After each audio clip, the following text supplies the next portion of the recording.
हुआ ये कि जिनको डराने के लिए जेल में भेजा गया था, आज उनके नाम से सरकारें डरती है।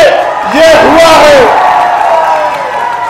आपको क्या लगता है मुख्यमंत्री जी, आप सरकार का मोहरा बनके सरकार के आदेश पे हमारे लोगों को जेल भेजोगे?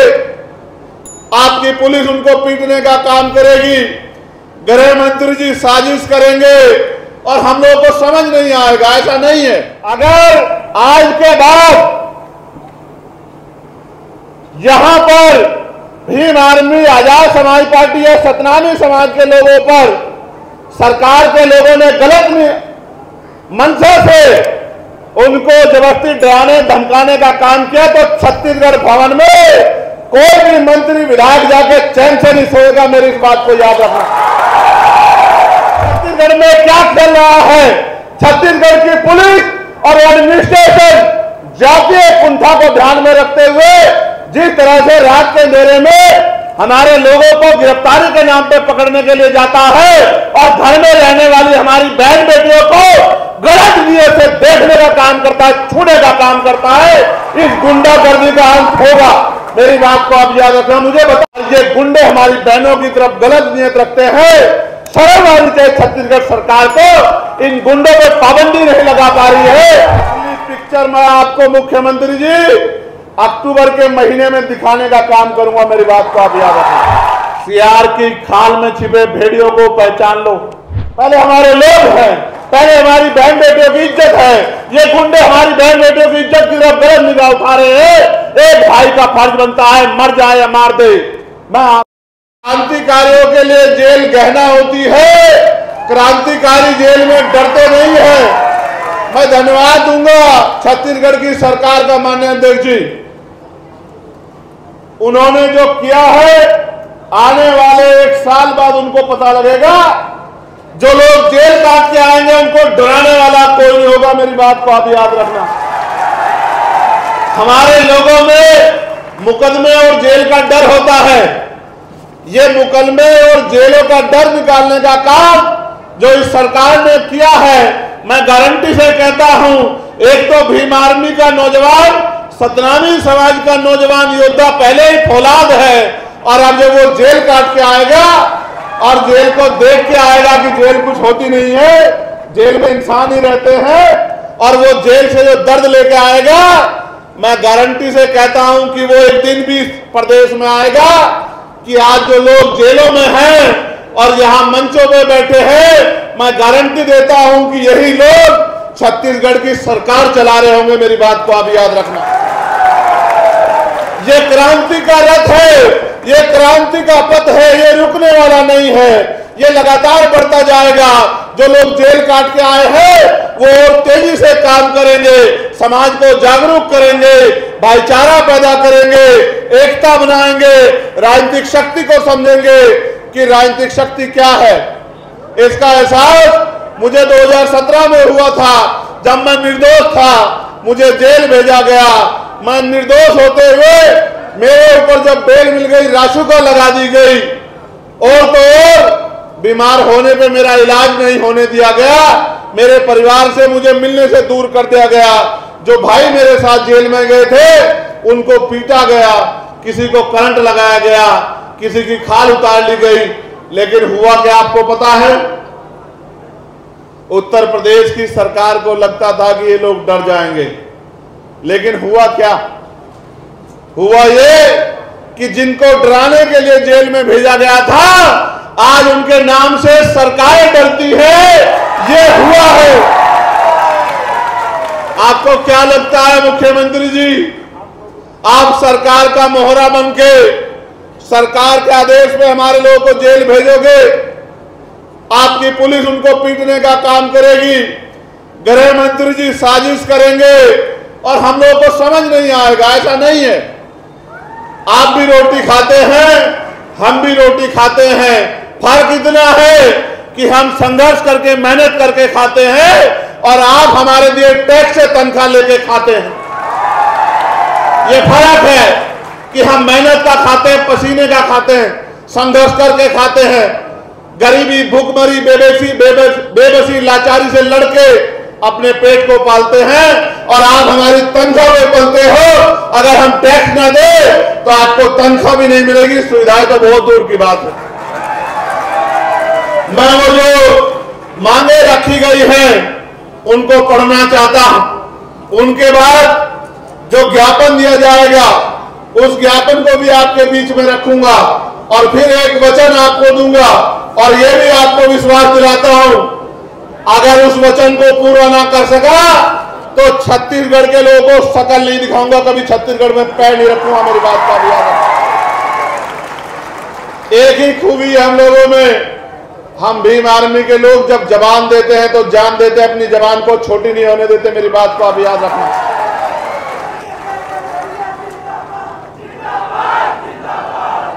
आप जानते हैं इस अन्याय जुल्म के बाद भीम आर्मी के हमारे राष्ट्रीय अध्यक्ष जी ने मोर्चा लिया, सामाजिक न्याय यात्रा शुरू की। ये उसका प्रथम चरण है। ये प्रथम चरण उन लोगों को दिखाने के लिए है जिन लोगों को लगता था कि ये डर जाएंगे। अभी इसके बाद 3 चरण और होंगे और वो 3 चरण हम लोग कोशिश करके सितंबर माह में ही पूरा कर लेंगे। उसके बाद क्या होगा मैं आपको बताऊंगा। हमारी पहली मांग ये है सामाजिक न्याय यात्रा के जरिए कि अमर गुफा में जैद खान को काटे जाने के पीछे क्या षड्यंत्र है। अगर ये सच का सच में ईमानदार है और दोषियों को सच में पकड़ना चाहती है तो उनको इस घटना की सीबीआई जांच करानी चाहिए। बलौदाबाजार में एसपी कार्यालय व जिला कलेक्टर ऑफिस में आगजनी के पीछे क्या षड्यंत्र है उसकी भी सीबीआई जांच इस सरकार को करानी चाहिए। बलौदाबाजार में जैद खान के सम्मान में हुए आंदोलन में गिरफ्तार निर्दोष लोगों को बिना शर्त के रिहा किया जाना चाहिए, ये भी हमारी मांग है। साथ साथ प्रदेश सरकार को प्रमोशन में आरक्षण को लागू किया जाना चाहिए, ये भी हमारी मांग है। जिसकी इतनी संख्या वाली उसकी उतनी हिस्सेदारी नियम के तहत जातिगत जनगणना कराई जाए और यहां 16% आरक्षण शेड्यूल कास्ट के लोगों को दिया जाता था, जिसको पिछली सरकार ने बिना जातिगत जनगणना कराए कम करके 12 या 11% लगभग कर दिया था। कितने प्रतिशत? 12%, 4% कम कर दिया था। हमारी मांग है कि जातिगत जनगणना करा के संख्या के आधार पर 16% आरक्षण किया जाना चाहिए। छत्तीसगढ़ प्रदेश में दैनिक मजदूरों को बढ़ाकर न्यूनतम वेतन 700 रुपए किया जाना चाहिए। बिना 700 रुपए न्यूनतम वेतन के 7 या 21 लगभग 20,000 रुपए कम से कम एक परिवार को वेतन के तौर पे मिलने चाहिए।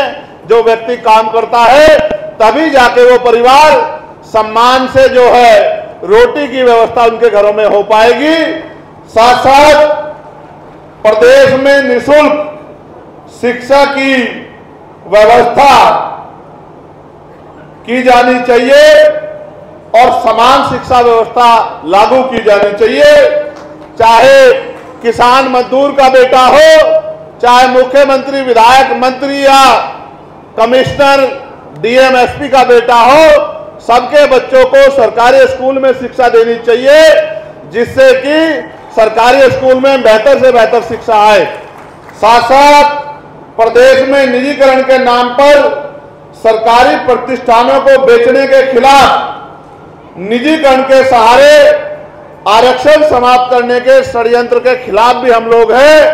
निजीकरण खत्म किया जाए और सारे निजीकरण जिनका हो गया है उनका राष्ट्रीयकरण किया जाए, ये भी हमारी मांग है और उसमें आरक्षण कोटा लागू किया जाए। मंडल कमीशन की सिफारिशों को पूर्णतः लागू किया जाए और गैर संवैधानिक क्रीमी लेयर को समाप्त किया जाए। साथ साथ प्रदेश में अल्पसंख्यकों के ऊपर और अल्पसंख्यकों में भी मुसलमानों और आदिवासियों के ऊपर जो मॉब लिंचिंग की जा रही है या जिस तरह से अन्य प्रदेशों में भी बुलडोजर चलाकर उनको आर्थिक नुकसान और उनको डराया जा रहा है। ये बुलडोजर प्रणाली को भी पूर्ण रूप से खत्म किया जाना चाहिए, ये भी हमारी मांग है। साथ साथ प्रदेश में ज्यादातर सड़क दुर्घटनाएं आवारा पशुओं की वजह से हो रही है, जबकि सरकार के द्वारा इनके लिए कई करोड़ रुपए की गौशाला के नाम पर आवंटित की गई है। उनकी जांच कराकर आवारा पशुओं को गौशाला भेजना चाहिए, जिसकी वजह से प्रदेश में जो सड़क दुर्घटनाएं हो रही हैं उन पे रोक लगे।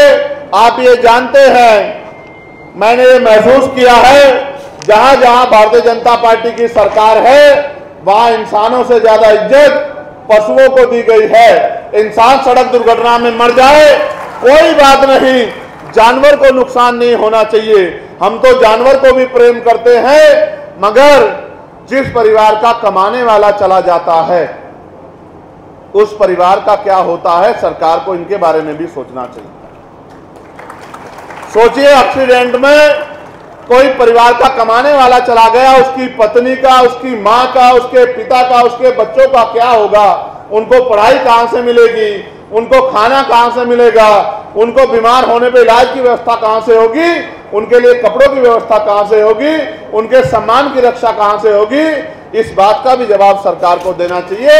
तो पशुओं से प्रेम करे अच्छी बात है, लेकिन इंसानों से भी प्रेम करना चाहिए, ऐसी मेरी मांग है। साथ साथ गरीबी रेखा से नीचे जीवन यापन करने वालों को जीएसटी से मुक्त करना चाहिए। साथ साथ एससी एसटी के सर्टिफिकेट पर, देखो मेरी बात सुनो, जातिवाद तो दूर नहीं हुआ, छुआछूत तो दूर नहीं हुआ, इतने बड़े बड़े आंदोलन चले, सतनामी आंदोलन, फिर भी जातिवाद छुआछूत है। लेकिन छत्तीसगढ़ में भी और देश भर में भी बहुत सारे लोग एससी एसटी का सर्टिफिकेट बनवा के सामान्य जाति के लोग और एससी एसटी के नाम पे नौकरी करते हैं। इसका भंडाफोड़ भी छत्तीसगढ़ में हुआ था और हमारे नौजवान साथियों ने नगर होके प्रदर्शन करके सरकार के मुंह पे काली पोतने का काम किया था। सरकार को इसकी जांच कराई जानी चाहिए। अभी तक आरक्षण का कोटा पूरा नहीं हुआ और आरक्षण में इस तरह की चोरियां भी चल रही है। साथ साथ हमारे जो साथी आंदोलन को गति देने का काम कर रहे हैं, उससे पहले यहां 1950 से पूर्व शासकीय दस्तावेज मांगे जाने को निरस्त करवाने के बाबत जो है, यानी कि महाराष्ट्र के जो महार समाज के लोग इधर आ गए हैं उनको एससी एसटी का सर्टिफिकेट, एससी का सर्टिफिकेट नहीं मिलता है। उनको 1950 से पहला सर्टिफिकेट मांगा जाता है, शासकीय कागज मांगे जाते हैं। उन्होंने भी ज्ञापन दिया है कि हमें एससी का सर्टिफिकेट मिलना चाहिए। एक बात मुझे मीडिया के माध्यम से जरूर कहनी है, हमारे नेतागण यहां मौजूद हैं, मैं वचन देके कह रहा हूं, जिन लोगों ने सरकार का मुकाबला करके इस समाज पे जो जुल्म हो रहा था, सतनामी समाज पे, उसको रोकने के लिए आंदोलन को गति देने का काम किया, अपनी जान की परवाह न करते हुए आंदोलन को आगे बढ़ाने का काम किया।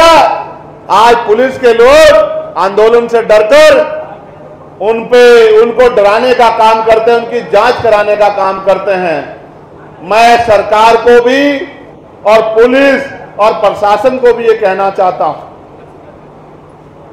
सरकारें आती जाती रहती हैं, ऐसा ना हो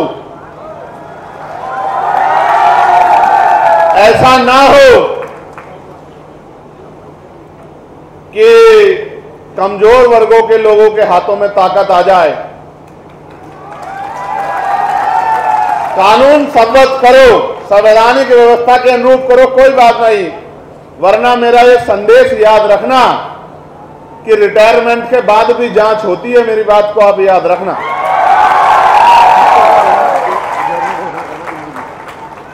अगर किसी को गलतफहमी हो, मैं मानता हूं सरकार के हाथ लंबे होते हैं, लेकिन जनता से लंबे नहीं होते हैं।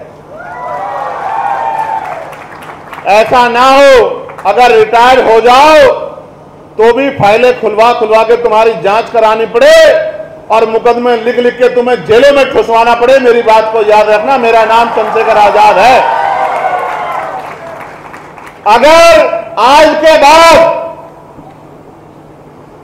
यहां पर भीम आर्मी, आजाद समाज पार्टी या सतनामी समाज के लोगों पर सरकार के लोगों ने गलत मंशा से उनको जबरदस्ती डराने धमकाने का काम किया, तो छत्तीसगढ़ भवन में कोई भी मंत्री विधायक जाके चैन से नहीं सोएगा। मेरी इस बात को याद रखना। आपको हमारे हाथों की लंबाई का एहसास नहीं है मुख्यमंत्री जी। अगर एहसास करना हो तो 11 सितंबर को हम लोग दिल्ली जा रहे हैं। दिल्ली वालों से पूछ लेना कि हमारे हाथ कितने लंबे हैं। एयरपोर्ट से लेके और छत्तीसगढ़ भवन तक उसी तरह का स्वागत आपका करेंगे जिस तरह का स्वागत आपने हमारे लोगों का करा है। मेरी बात को अभी याद। मैं फिर आपको कह रहा हूं, मैंने अपना ये ज्ञापन जो आप लोगों ने दिया ये मैंने पढ़ा। अब आप मेरी बात पर गौर कीजिए। ये पूरे देश को जानना चाहिए कि छत्तीसगढ़ में क्या चल रहा है। छत्तीसगढ़ की पुलिस और एडमिनिस्ट्रेशन जातीय कुंठा को ध्यान में रखते हुए जिस तरह से रात के अंधेरे में हमारे लोगों को गिरफ्तारी के नाम पे पकड़ने के लिए जाता है और घर में रहने वाली हमारी बहन बेटियों को गलत नीयत से देखने का काम करता है, छूने का काम करता है। इस गुंडागर्दी का अंत होगा।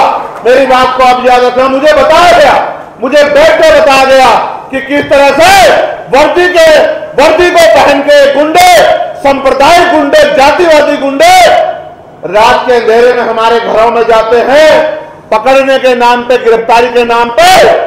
और ये गुंडे हमारी बहनों की तरफ गलत नीयत रखते हैं। शर्म आनी चाहिए छत्तीसगढ़ सरकार को। इन गुंडों पर पाबंदी नहीं लगा पा रही है। मैं जब दिल्ली में जाऊंगा और पार्लियामेंट का सत्र आएगा, आप जानते हैं मैंने पहले भी इस मामले को पार्लियामेंट में उठाया था, लेकिन इस बार मैं वचन देता हूं कि वेल में जाके और स्पीकर साहब से, प्राइम मिनिस्टर से जवाब मांगूंगा, होम मिनिस्टर से जवाब मांगूंगा कि ये जो गुंडागर्दी छत्तीसगढ़ सरकार कर रही है, क्या ये आपके इशारे पे कर रही है या यहाँ के तानाशाह गृह मंत्री और मुख्यमंत्री जिनको ऐसा लगता है कि उस सतनामियों को कुचल देंगे, ये उनकी इच्छा है। मैं फिर कहना चाहता हूं, गलतफहमी दूर रखना। बहुत आए और बहुत चले गए। सतनाम था, सतनाम है और सतनाम रहेगा। ये तो ट्रेलर है। हरियाणा का और जम्मू का इलेक्शन है। असली पिक्चर मैं आपको मुख्यमंत्री जी अक्टूबर के महीने में दिखाने का काम करूंगा। मेरी बात को आप याद रखें। ये तो ट्रेलर है। इस बार जिस काम को राष्ट्रीय अध्यक्ष ने आगे बढ़ाया है, मैं छत्तीसगढ़ की गली गली जाके यहां सोए समाज में भाईचारा पैदा करने का और टूटे फूटे अपने घरों में रह के इस आंदोलन को गति देने का काम करूंगा। मैं इस बात का आपको वचन देता। आपको क्या लगा मुख्यमंत्री जी छत्तीसगढ़ में आप जुल्म करेंगे और हम लोग सह लेंगे? लंबे समय से हम ये सहते आए हैं, लेकिन अब समय बदल गया। अब वो समय नहीं रहा। अब इस समाज की लड़ाई लड़ने की बागडोर नौजवानों ने अपने हाथ में ली। और आप जानते हो मुख्यमंत्री जी कि संघर्षों के साए में घनघोर जवानी पलती है और इतिहास उधर झुक जाता है जिस ओर जवानी चलती है। आपको क्या लगता है कि आप जवानों को गिरफ्तार कर लोगे? आपको शायद इतिहास नहीं पता है कि युवा और वायु को कोई कैद नहीं कर सकता है। आज मैं अपने छत्तीसगढ़ के नौजवानों से कहना चाहता हूं, कमर कस लो नौजवान साथियों। आदमी एक बार पैदा होता है, एक बार मरता है। दुनिया उसको इसलिए याद रखती है उसने किया क्या था। बाबा साहब को भी एक बार जीवन मिला, हमारे नेता माने और काशीराम साहब को भी एक बार जीवन मिला, हमारे गुरु घासीदास जी को ने भी एक बार जीवन जिया। लेकिन वो अमर इसलिए है क्योंकि उन्होंने अपना पूरा जीवन हमारे लिए जिया। हमें भी अपने पूरे जीवन को अपने समाज के लिए, बहुजन समाज के लिए, कमजोर वर्गों के लिए, दलितों, पिछड़ों, आदिवासियों, मुसलमानों, गरीबों, अन्य धार्मिक अल्पसंख्यकों के लिए जीना है। हमें महिलाओं के लिए जीना है, हमें बेटियों की रक्षा के लिए जीना है, हमें किसान मजदूरों के लिए जीना है। अगर हम अपने जीते जी इस जुल्म को नहीं रोक पाए तो हमारे जीवन का कोई फायदा नहीं, हम में और जानवर में कोई फर्क नहीं। आज भी गिरफ्तारियां हो रही हैं, आज भी सत्ता का घमंड नहीं टूटा। और आप ये जानते हैं सत्ता और विपक्ष मिलके किस तरह सतरामी को कुचलने का काम कर रहा है। कोई बात छिपी हुई नहीं है, कोई बात पर्दे के पीछे नहीं। इनका जो गठजोड़ है वो दिख रहा है कि किस तरह से जुल्म हो रहा है और ये चैन से पढ़ के सो रहे हैं। मैं आपको आगाह करना चाहता हूं, सियार की खाल में छिपे भेड़ियों को पहचान लो। अगर ये वोट तो लेने हमसे आते हैं, हमारी बस्तियों में आते हैं आरक्षण के नाम पे, संविधान के नाम पे, लेकिन जब सतनामियों की खाल खींची जाती है और उनको जानवरों की तरफ पीटा जाता है तो ये एसी के कमरों में चद्दर तान के पड़ के आराम से सोते हैं। भेड़ियों को पहचान लो, मेरी बात को आप याद रखना। यहां जब ये आंदोलन शुरू हुआ तो इसका भी विरोध किया गया। आप ये बताओ, आप तमाम लोग बताओ, अपने दिल पे हाथ रख के गवाही दो, बताओ ये आंदोलन जरूरी था या नहीं था? बताओ। तो जो लोग इसका विरोध किए वो आपके अपने थे या आपको कुचलने वाले थे? बताओ। क्या ऐसे लोगों का साथ देना चाहिए? मैं ठेकेदारों को भी कहना चाहता हूं, जो समाज की ठेकेदारी कर रहे हैं उनको भी कहना चाहता हूं।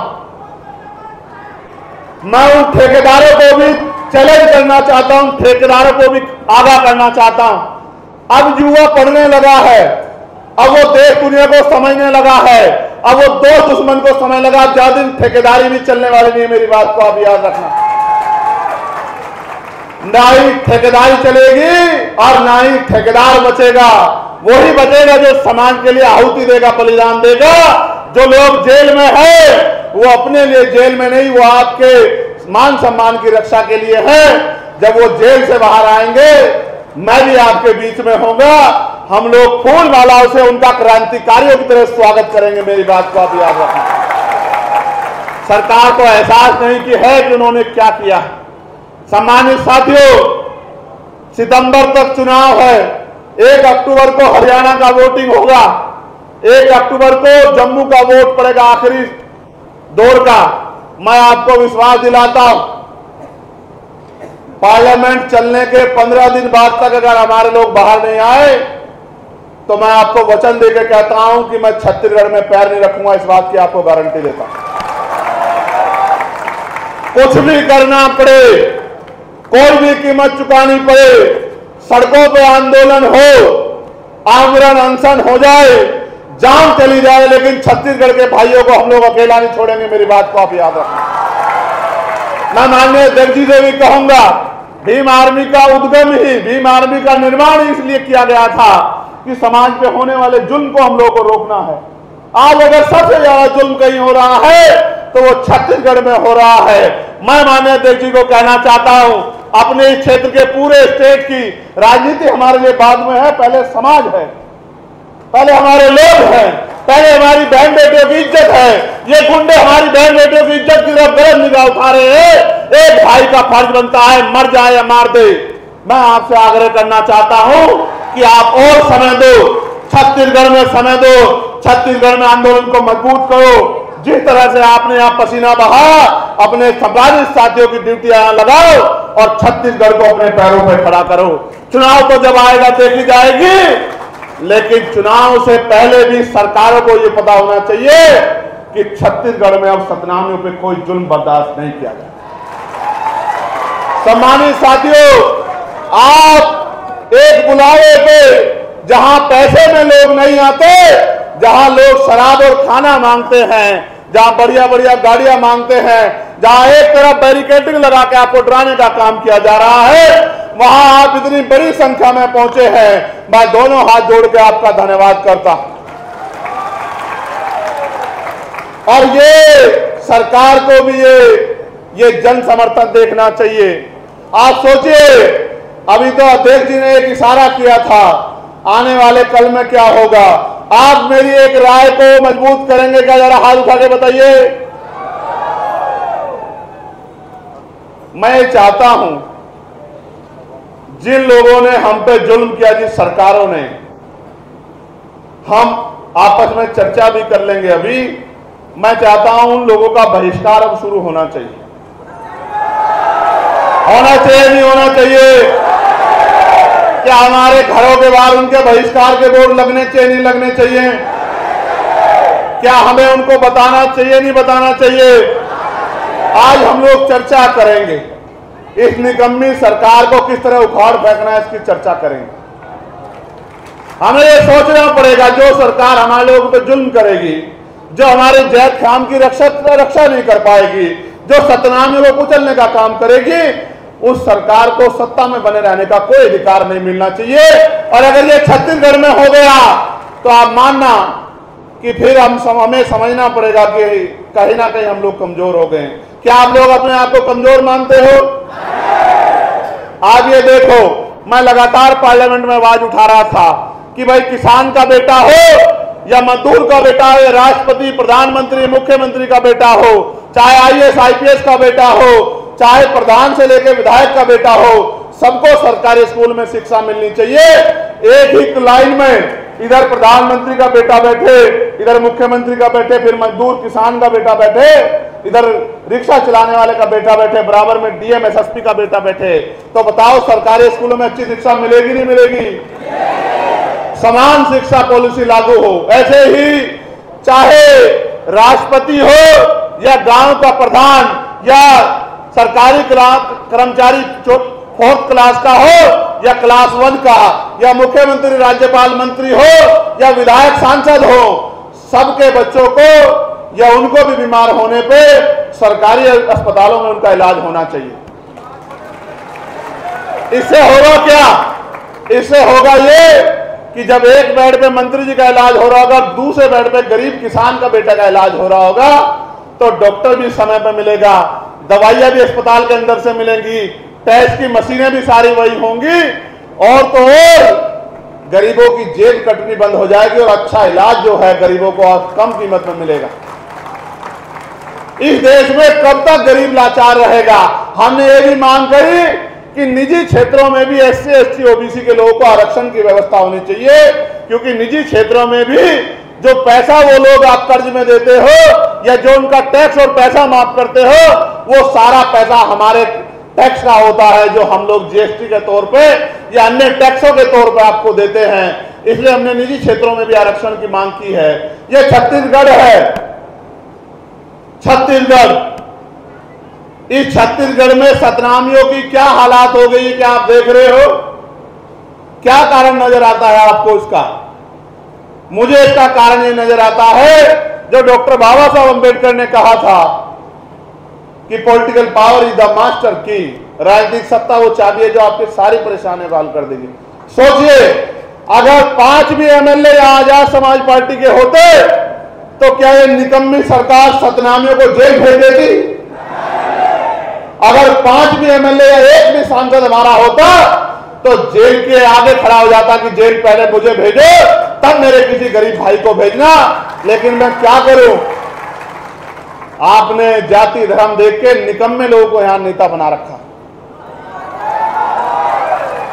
अरे निकम्मों को हटा दो, और जो क्रांतिकारी जेल की सलाखों के पीछे है, जब वो आ जाएं, उनको समर्थन देके उनको आगे बढ़ा दो। फिर देखो, आपकी तरफ कोई आंख नहीं उठा पाएगा। मेरी बात को याद रखना।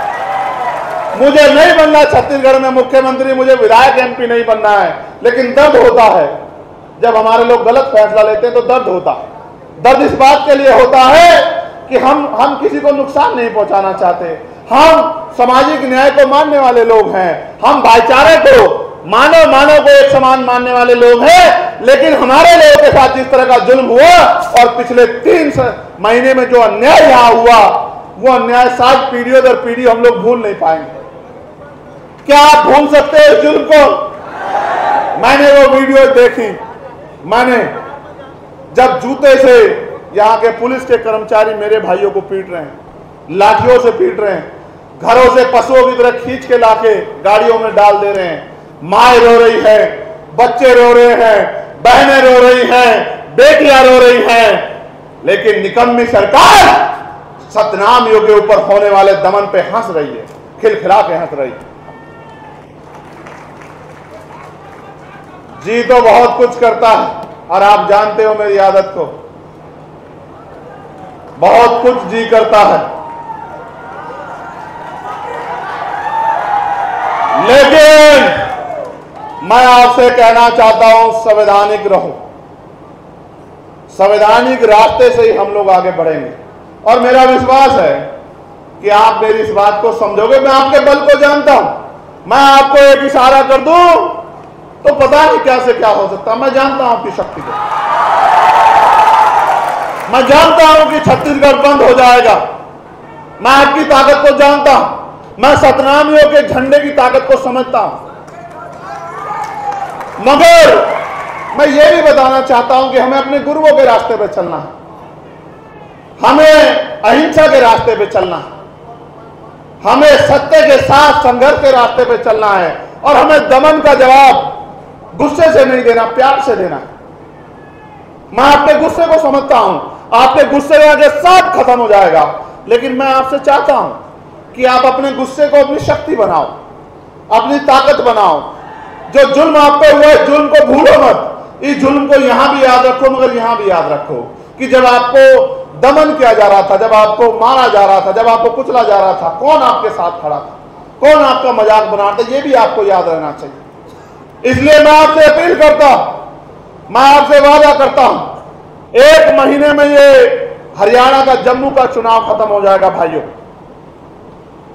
मेरे कंधों पर जिम्मेदारी है, अगर मैं वहां काम नहीं करूंगा तो इस तरह का जुर्म हरियाणा में भी होगा, जम्मू में भी होगा।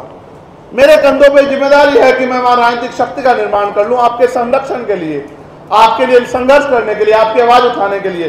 बताओ मुझे पार्लियामेंट में सुनते हो नहीं सुनते हो तुम लोग? बताओ बताओ, सबसे मजबूत है नहीं आपकी आवाज? बताओ।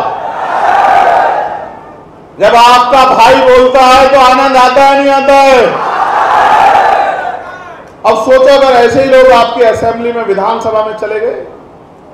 मैं तो अकेला हूं ना वहां, अकेला हूं ना, लेकिन याद रखना जब अगली बार 5 साल बाद चुनाव आएगा, अकेला नहीं होगा चंद्रशेखर आजाद वहां। मेरी बात को आप याद रखना। और जिस दिन मेरे जैसे 50 लोग वहां होंगे, उस दिन आप देखना, आपका हाथ नहीं फैलेगा किसी के आगे, किसी गरीब की बेटी पे जुल्म नहीं होगा, किसी को भूखे पेट सोना नहीं पड़ेगा, नौजवान का हाथ रोजगार के लिए फैला नहीं होगा, उसके हाथ में रोजगार होगा, मां बहनों तक घर तक रोजगार पहुंचेगा, बेटियों का सम्मान होगा, किसानों को उनकी फसल के दाम मिलेंगे, न्यूनतम वेतन 1000 रुपए होगा, गरीबों की जिंदगी में खुशहाली आएगी।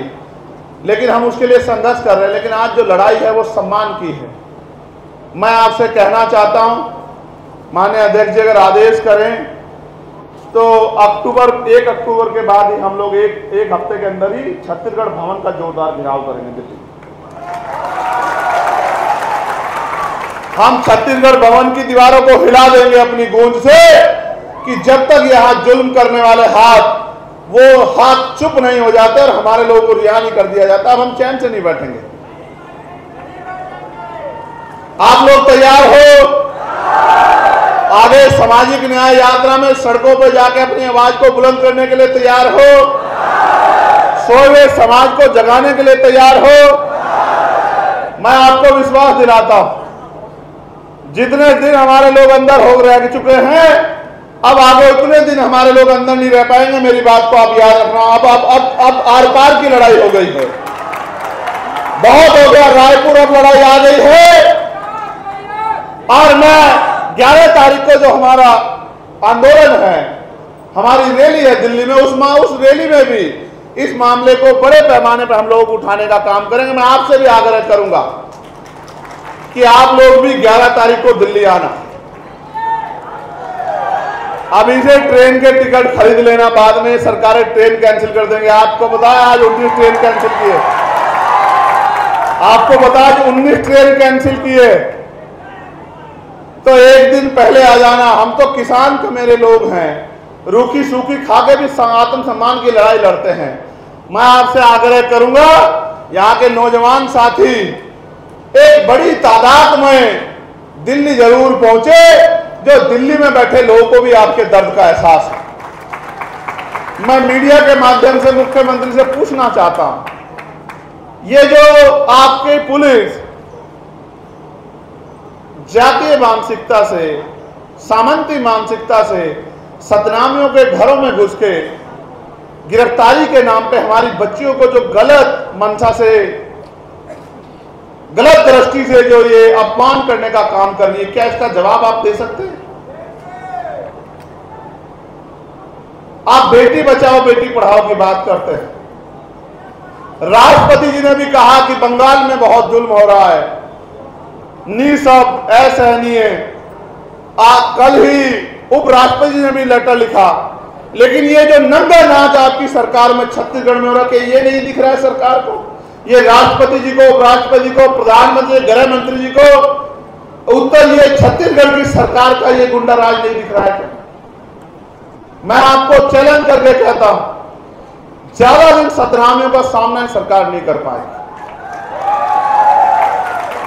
मैं अब जब भी दिल्ली में बैठूंगा तो देश को बताऊंगा कि किस तरह का जुल्म जो है वहां की सरकार कर रही है। मैं बताऊंगा किस तरह से हमारी बहन बेटियों का अपमान पुलिस कर रही है, और पुलिस अपने आप नहीं कर रही, सरकार के इशारे पे कर रही है। ये बर्दाश्त नहीं किया जा सकता। आप यहां इतनी बड़ी संख्या में पहुंचे हो, मैं आपको पूरे धन्यवाद देता हूं। जो परिवार यहां उपस्थित हैं, जिनके बच्चे जेल काट रहे हैं, मैं उन बहनों से भी कहूंगा कि वो मंच पे सामने है परिवार, जिनके परिवार से बेटा बेटी, पति, भाई, जो तमाम लोग जेल काट रहे हैं, उनको यहाँ सामने आना चाहिए। साथियों, जैसा कि आपको पता है, बी मिशन टीवी हमेशा ग्राउंड जीरो की रिपोर्ट आपके बीच रखता है। अगर आपको हमारा काम पसंद आता है तो बी मिशन टीवी को आर्थिक मदद करें, जिससे कि हम यूं ही निरंतर ग्राउंड लेवल पर काम करते रहें। स्क्रीन पर दिख रहे QR कोड को स्कैन करें और अपने दान की राशि बी मिशन टीवी के खाते में भेजें। QR कोड के अलावा आप हमारी UPI ID bmissiontv@ybl पर भी मदद भेज सकते हैं। जय भीम।